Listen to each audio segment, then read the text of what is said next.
Dugaan korupsi pembangunan pasar Bersahati Manado. Kepala Seksi Penerangan Hukum Theodorus Rumampuk membenarkan adanya laporan warga dan saat ini pihak penyidik tengah mengumpulkan bahan keterangan.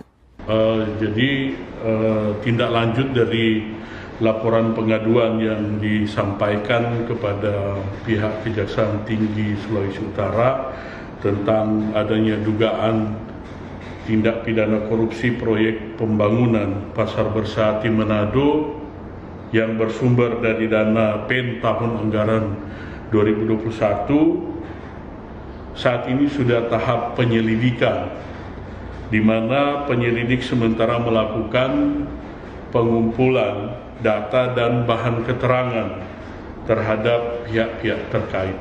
Sudah dalam tahap pemeriksaan, jadi tim penyelidik sementara melakukan pengumpulan bahan berupa data dan keterangan dari pihak-pihak terkait.